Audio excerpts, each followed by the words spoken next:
I know what we believe is running out of parking space is just as bad as running out of. That's right. But you guys evaluate that every week, right? Yeah, we have a scorecard we're looking at every single week. We're measuring those 4 tires. So the 4 tires are seats in the worship space, capacity in your kid space, parking capacity, and the 4th one is less quantifiable, but it's speed and decision making. Mm-hmm. So the 3 that are very quantifiable, we are measuring every single week. The executive team is looking at those every single week. And if there are several weeks in a row where we have violated some of those markers that we've tried to set, if we're over 80% in the worship space, we're already actively making a plan to launch a new service, because that's what it takes for us to not be in violation of that tire. Right. The metaphor is you got a hose. Right. It's got growth water flowing out of it. It doesn't matter which tire rolls over the hose. It's like a good energy drink. It'll growth water. Growth water. It doesn't matter which tire rolls over the hose, right? It's going to stop the growth.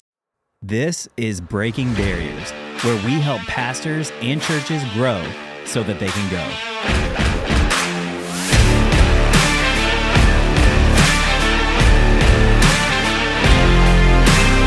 All right, guys, welcome back to Breaking Barriers. Man, we are excited to have my good friend and one of our incredible executive team pastors in the podcast studio today, Randy Titus. I'm going to intro you in just a second, but there might be people that are brand new to listening to Breaking Barriers at all, so let me just kind of real quickly here go back over what we do and why we do it. Man, we are here to help pastors grow so they can go, and churches grow so they can go. One of the things that we believe wholeheartedly here at Mercy Hill Church and at Breaking Barriers, ministry here is that, going churches are growing churches. Churches can grow without going.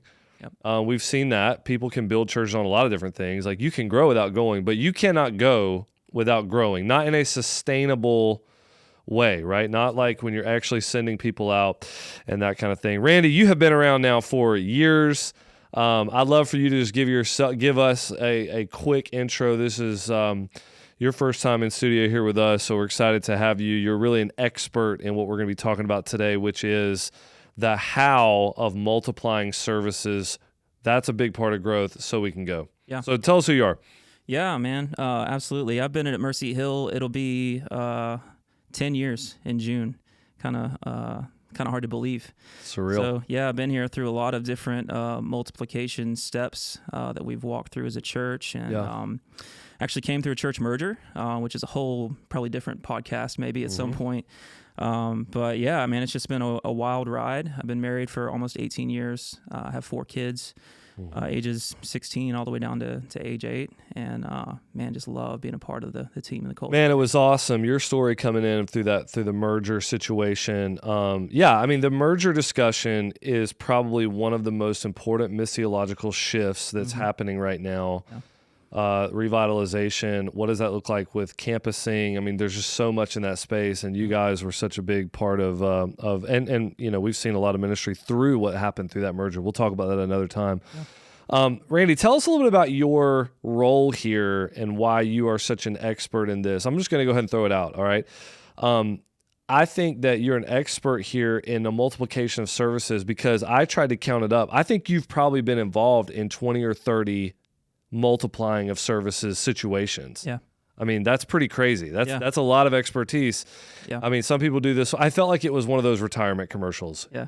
You do this once, we do it all the time, Right. And I'm like, okay, most people are trying to do this once, but I mean, you've done it dozens of times, literally. So, but talk to us about what that, your overall job description here, what you're doing here. Yeah. So my official title is Executive Pastor of Worship Services, which is, worship team and production, coordinating with you and your team for the teaching side of things, and just making sure that the entire process of everything that goes into our services is on point and everything's arranged the way that it should be. Also involved in the creation of new spaces, new buildings. We're building one right now from the ground up, so super involved in that side of things. But yeah, part of my journey was I started as the groups pastor, at Mercy Hill. That was my first role, but within a year or two of being here, we knew we were going multi-site, and so that was kind of the first multiplication leap that I was super involved in. And then after being the campus pastor for about a year, stepped onto the executive team. to do that with our other campus pastors, and have just been super involved in multiplying services and campuses every time that we've needed to, that God's given us the opportunity to. Yeah, and then you were very instrumental in the great retraction after COVID, right? Because we're a church, that is, I felt like every church was hurt, but a little bit uniquely set up to be hurt because we had like kind of multiplied, staffed, and we had had the locations to get ready for the next phase. Yeah. When you're a church of 2,500 that it gets cut in half and you're only in one location, that feels different than being in 4 or 5 that gets cut in half. So anyway, you were very instrumental in building all that back. And now, I don't know how many services there are on a weekend, but there's multiple services, multiple campuses, all that kind of stuff. Now, I will tell you, I almost didn't want to bring you on because of how bad you kicked my tail in ping pong all the way till 2 a.m. I was wondering if you were going to bring that up. Oh, well, I figured you were going to bring it up. I feel like this is the first time you've looked me in the eye I know. Since that happened. It's kind of like an alpha male dog, how they don't. Okay, I'll leave it there. Yeah, you leave it at that. Okay. I'm gonna put our arm wrestling match right here on this podcast. No, but I figured you'd bring that up, so I wanted to go ahead and let the air out of that balloon. Okay. Top 10 moment at Mercy Hill. All right, so for you. Yes. All right, so man, we've talked about the why, but we're going to start a little bit with why again, maybe a little different angle on why. Sure. I had Jonathan Yarboro in, and we talked about the why of multiplying services. They are very connected. Very connected. You do them for the exact same reasons, right? Yeah. So we'll get into that at some point. But multi-services, and Jonathan and I felt like focused some on the mission aspect. You're creating space, but it was more on this concept of what it does in your church, like your leaders, your mindset, culture. Yes, culture. How you help send preachers. Just all that stuff. So we did cover some of the why of things like builds momentum, creates space, serves one another. Attend one, serve one, leadership development. But you have 3 ways of thinking about, why we multiply services, not why, how we multiply services. And your first one is you need to have a strong why. Absolutely. Now, let's talk about the why in terms of the congregation and how you're selling that to them in terms of like awakening them to the why that we need to make this move and make everybody uncomfortable. Yeah. The why is huge. The why is, in many ways, it's the mission. It's like our mission as a church is to make disciples and multiply churches. Man, a huge part of that process is bringing people into the gathering. And what we've run into time after time after time is we're just out of space. Yep. Healthy things grow, and this church, by God's grace, has been healthy. He's had his hand of, favor upon us. We've seen a lot of growth, but that's created some challenges. One of the things that we talk about a lot when we bump up against some of those challenges is I want you to imagine, you got a family of 5. I'm a family of 6. We have 4 kids. Walk into a church for the very first time, try to find a seat. Guess what? Man, there's not 6 seats together. There's not 5 seats together. So now my wife and I are trying to figure out, okay, you take these 2 kids, I'll take the other 2 kids. We got to split up. Man, if that's someone's experience, their first time, it's probably going to be their last time coming to your church. And we're just not okay with that. I know as like pastors, a lot of times we love a full room, right? Like, oh man, God's moving. This is incredible. Right. This place is packed. But for a first-time guest, that is a total turnoff. They're just like, man, these people were not prepared for me.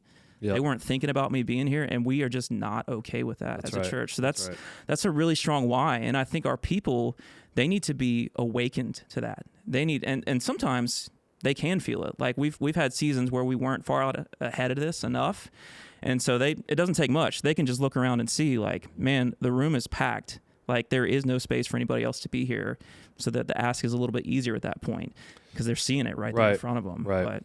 But it is sort of incumbent upon us to cast that vision in a way that gets ahead. Like you mentioned, like when we've run out of space and our people have felt that pinch, we probably felt like that was a bit of a failure on our part because we want to stay out ahead of that enough that we can not get in a situation where people are sitting on the floor or all that kind of stuff.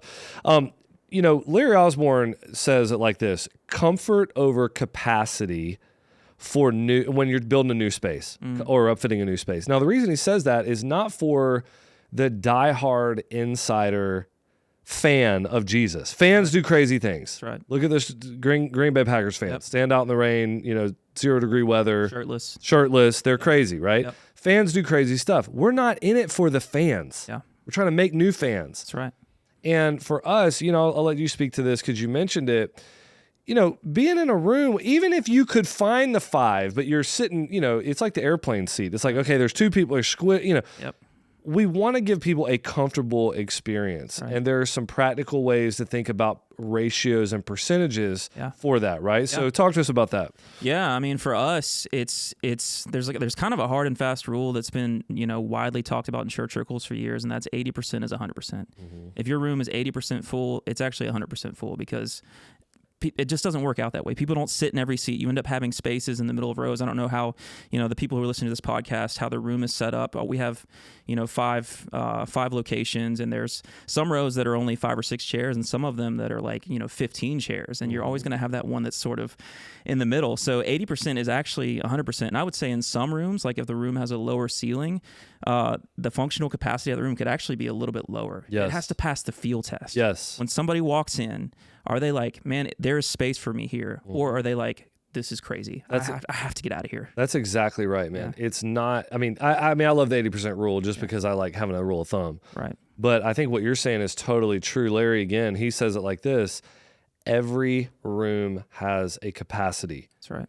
And it's up to us and coming upon the leaders. And this is not big church, small church, every room. That's right.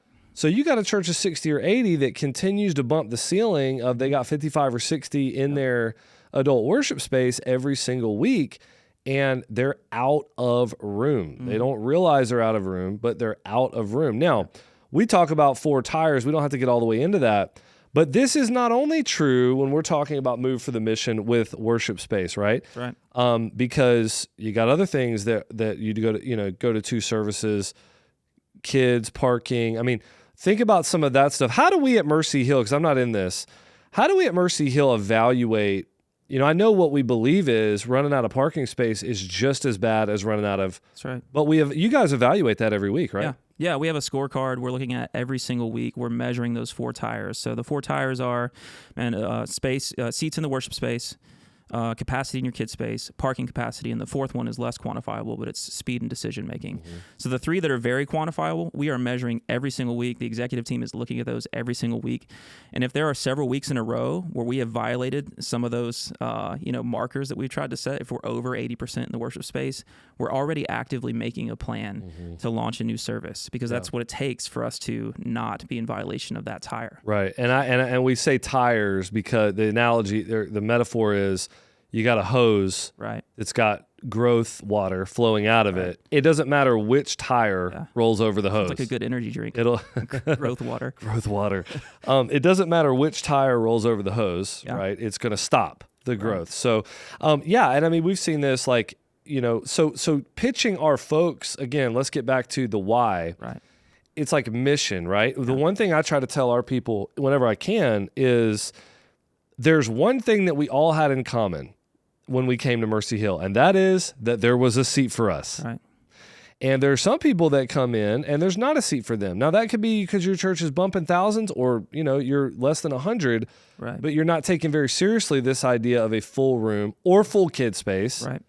I mean, we people have moved into a new building. Hey, we got plenty of room in here, but we're out of room there. It doesn't matter. You ran over one of the tires.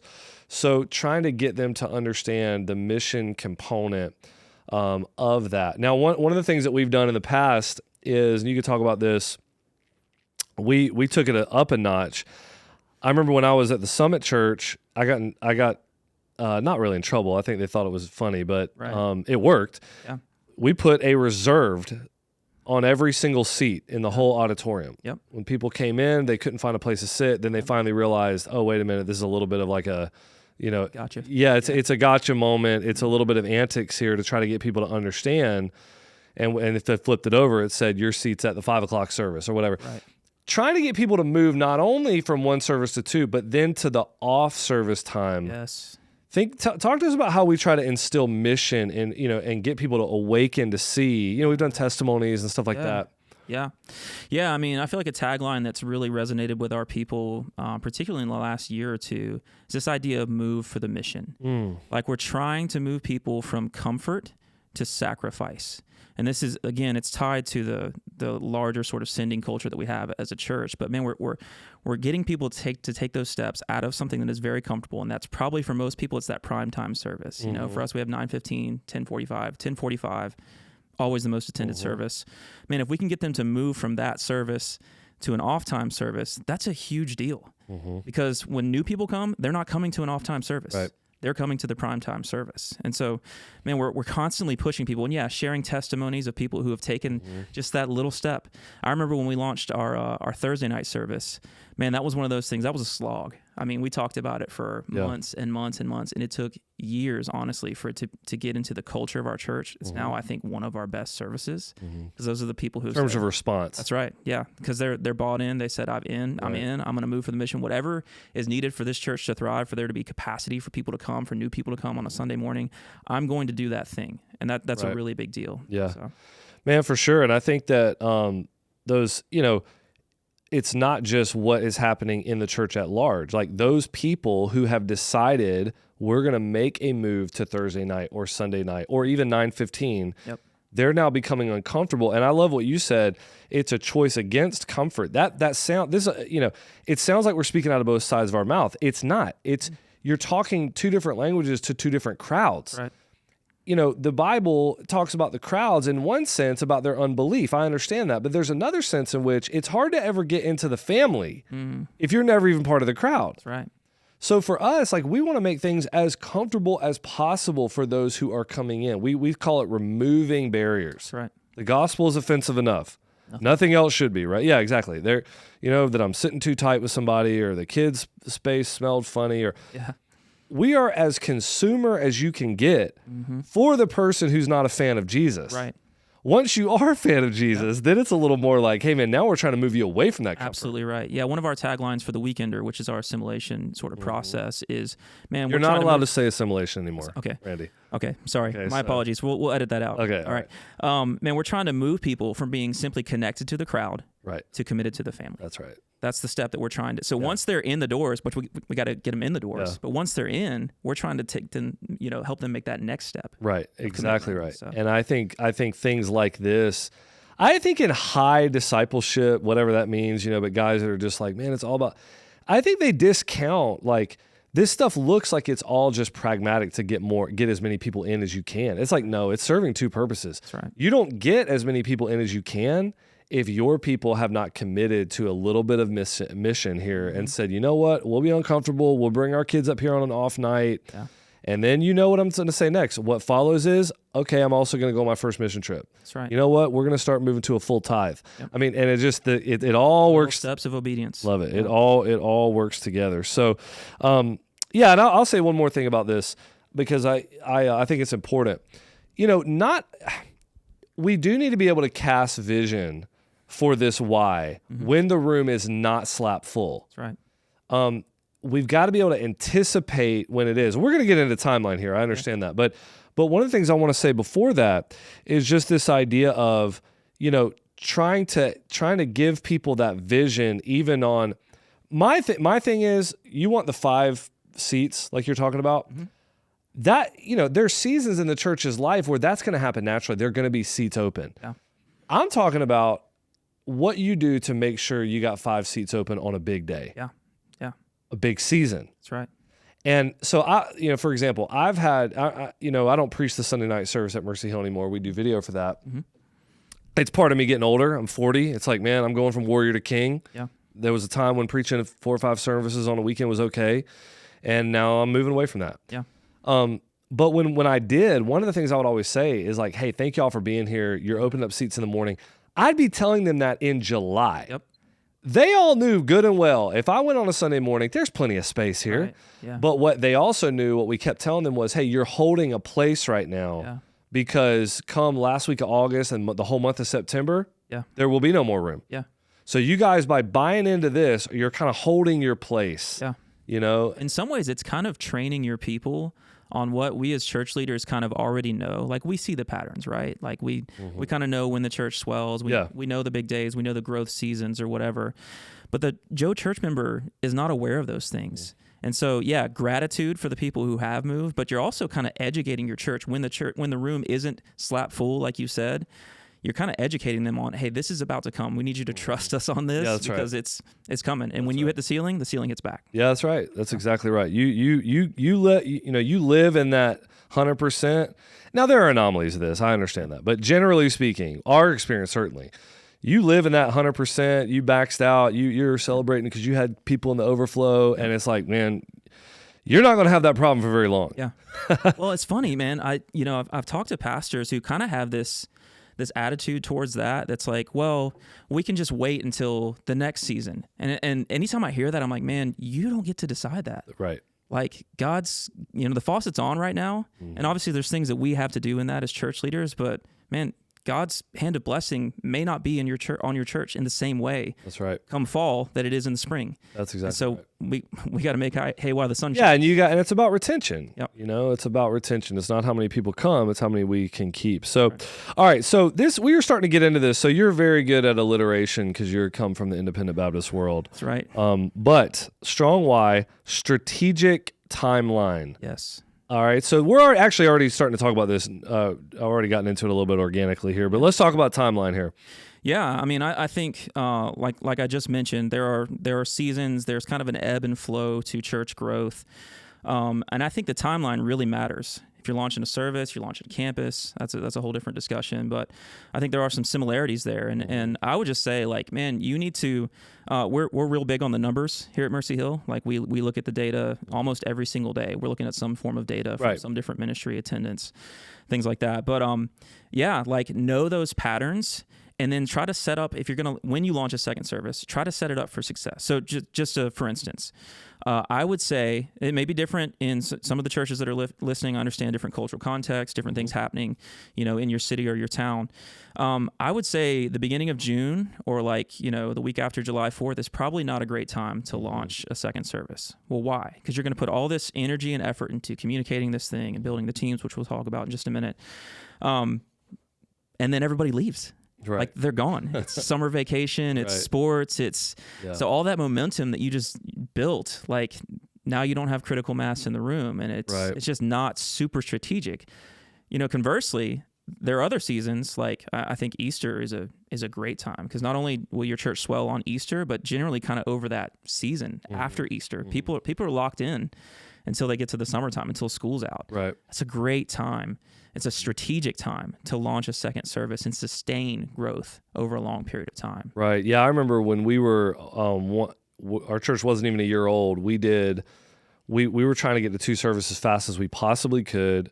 Mostly at that time was for some of the why reasons that we talked about in our other one. It's like, man, we wanted it for our people. Now we needed the space too, right? And by God's grace, we were able to sustain and grow and all that. But what we did right at Easter, just like you're talking about, we did 3 weeks of 2 services, and we introduced that. Now we were meeting at night. Yeah. So this is going from 5 p.m. So crazy to me. I know. So now we're meeting at 4 p.m. and 6 p.m. Yeah. And getting people to try to come at 4 p.m. is not ideal, right? But we did it for 3 weeks, and we communicated on the front end because we're just what you're saying. It's like, dude, at that time our church was heavy college. Yeah. So we were like, dude, we know there's going to be a big ebb and flow of the summer. And so we did 3 weeks on the front end, communicated, hey, we're doing 2 services for 3 weeks. Yeah. We need everybody to jump in, serve. If you're a member, serve 1 attend 1. Going back to 1 service for the summer. Yeah. But then in the fall, we had already run the test pilot. And then it was like, all right, we're going in, 2 services, locked and loaded, no going back. Yeah. And so on our year 1, we jumped into 2 services, but we did it a lot based off of what you're saying on this idea of timeline. Let me say this. You mentioned numbers, big on the numbers. How do you think about numbers?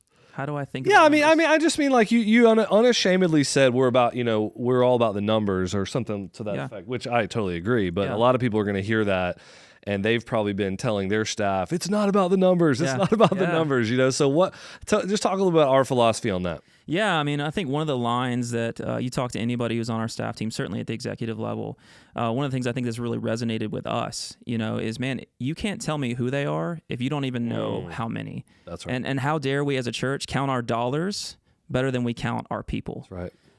So honestly, like, being about the numbers is the way that we care for the people of Mercy Hill. Like, knowing how many people were in group, how many weeks of group have they missed in a row?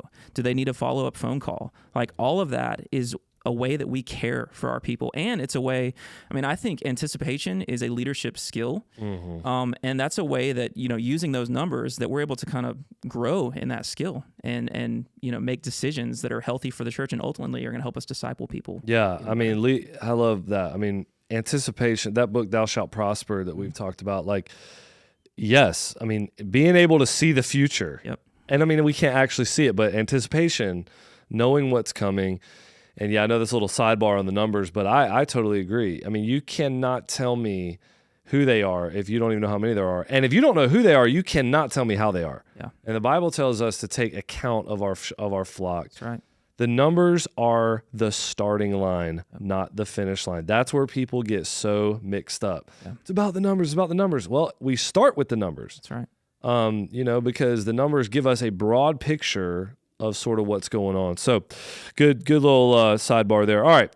Third thing in your thought was, I'm just going to say systems. Mm-hmm. You said simple, but I feel like that's confusing. So systems. All right. So what are some of the systems? And you just talk around this, and I've got a couple of specific questions I want to ask. What are some of the systems that we are going to use? Because this is where most people probably want, if they've already hung with us this far, this is why they're listening to this podcast right now. Yeah. Is, okay, what do I do? How do I do it? Yeah. Yeah, I mean, I think, when it comes to systems, you think about it. I mean, at the very basic level, what you're trying to do is you're trying to take what you're already doing with some level of success and do it twice. Mm-hmm. But with that, there's a lot of little systems that already exist that maybe are in somebody's head and not on paper. And now you've got a different leader who's going to be leading that, which we'll talk about in just a second. Mm-hmm. And so those things need to make it from somebody's brain onto a piece of paper. Mm-hmm. You've got other things, like very, very practically speaking, like Planning Center. Like, these are some of the things that in the early days, like, nobody was thinking about until the day of. It's like, oh my gosh, we didn't create another service in Planning Center, and we didn't build out our teams in Planning Center. We didn't create check-ins for Kid Check-In, on Planning Center. Like, we just haven't thought through what systems need to be in place for us to pull this off. But those are like the technology sort of systems. There's also people systems that we need to be thinking through. Like, how are we moving people to? Like, what systems are we moving them to and through to get them onto teams? Because ultimately, if you're going to have a second service, and that second service is going to be successful, it's going to be because you have really good teams built out. Mm-hmm. I'm talking parking teams and kids ministry teams and guest experience teams and all of that. I mean, you got to have a system for getting people onto teams. For us, that system is the weekender. That's kind of like the one thing that we're pushing people to all year. We could do a whole, maybe you guys have already done one, but we could do a whole separate podcast just on the weekender. But when it comes to launching, new services or new campuses, sometimes we even say, like, hey, we need, on top of that, we need something else to kind of expedite this process. We need to do launch team meetings. We need to do special signups. We need to do cards that we're putting in seats, and we're trying to push people to these teams every single week. What is our system to get people onto these volunteer teams? Right. And I would say beyond that, like, once they're on their teams, how are we identifying and developing leaders to lead these teams? Mm-hmm. Again, second service, the idea, 10-1 serve 1, is that the people who are currently leading those teams, like, we're going to replicate that. Like, there's going to be another one of that person, so that person who's been doing it faithfully for the last X amount of years can actually attend a service. That's right. And they can serve in a service. So how are we identifying and developing leaders? For us here at Mercy Hill, I think some of the ways that we've seen success with that, I remember years ago when I was in the groups ministry, I remember getting all of our leaders together. And this is in the groups world, not necessarily in the services world, but kind of asking the question, hey, if you were to, like, die, a little bit morbid, but if you were to die, like, tomorrow, who would lead your group? Like, who's going to step in your place? I think about that when it comes to our volunteer teams. Like, man, if you got hit by a bus, you're no longer on the scene, like, who who's stepping into that role? Right. And have we had an I see in you conversation with that person yet? Have we pulled them aside and said, hey, so-and-so, man, this is what I see in you. I think you have the ability to lead this team. And I think you would crush it. Here's why I think you could lead this team. Yeah. So I would say, yeah, some of the systems that need to be in place, man, how are we getting volunteers onto teams? How are we developing leaders? There's some of the technology sort of systems that go into things. There's more. Yeah, I mean, you're doing everything you're doing in one, but you're doing it in two. Yep. And that's or three or four or whatever it is. Right. And so it's like everything has got to be replicated. Yep. Which is the struggle, but it's also the beauty. Like that's also like where the gold is. That's right. Because the gold is in the leadership vacuum that the second service or third or fourth creates. Right. People rise. Man, people are smart. They come into an organization, all the leadership holes are filled up. They know it immediately. When there's a legitimate need, Yep. that's what sucks them in and up to being able to start using their gifting. Now, one of the things we like to always caveat here at Mercy Hill is, for us, all this serving stuff that you're talking about is not like the only way people express their gifting or their mission, their missional bent. We just view this as part of the gathering. Yeah, that's right. Okay, so gathering is you come to 2 services for twice the impact. Yep. Don't teach your kids to receive without giving, right? Like, so we're just like, hey, if you come for 2 services. Now, everybody doesn't do that. Right. But that's what the ideal is, and that's what we're trying to get people to see is like, man, you build out your serving on the weekend, you're making a place for others, and that is part of your gathering and what God does in you, not just what you're doing for them. Yeah, I could speak to that a little bit too. I feel like a lot of times when we start to talk about systems, when we talk about people serving, I think there's some dangers that church leaders can fall into. I think, and some of this is just wiring, depending on kind of who you are and how God's wired you. Some people look at a conversation like this and it's all vision, man. Like, it's just like, man, if I can push people to do this thing, and the systems are grossly underdeveloped. And so people, they get all fired up. They're on board with the vision. They show up the day that you launch your service and everything is just absolute chaos. Right. Obviously, man, that we don't want to fall into that. That's a ditch we don't want to fall into. I think the other danger maybe for church leaders is, and my brain's a little bit this way, we can overcomplicate and over-systemize things. That's not great either. I think kill your momentum like that. You absolutely kill your momentum. And I know, I think it's been mentioned on this podcast before, the movement triangle. Jonathan did that in the same discussion. Yeah, you got vision. You've got gosh, now I'm blanking on the bottom left. Movement. No, momentum. Movement. It's a movement. That's right. The triangle. Yeah. Momentum is the bottom left, and then systems. Yeah. And systems are one of those things that will help you sustain momentum over time, but they can also kill it, and they can't create it by themselves. Right. And so, having this stuff on paper, and I think a lot of times as church leaders too, this is something that this just kind of hit me like in the last 2 or 3 years, and maybe it was something that you've known all along, and it was just something that took a while to get through my thick brain. Yeah, that's probably what it was. Yeah, that's probably what I don't even know what you're going to say right now. But.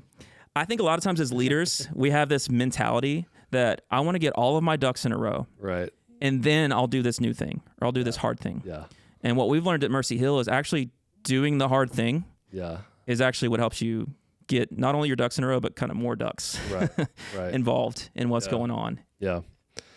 Yeah, I mean, it's kind of that's even more of the 4 C's. I mean, you end up with the courage and all that to do it when you finally commit to it on the front end. Yeah. Move up, but that's a different discussion. Okay. All right, Randy. Hey, let's leave it there for today. Let's come back. We got a lot more to talk about in this issue, but man, appreciate you so much for being in, and we'll do it again next time.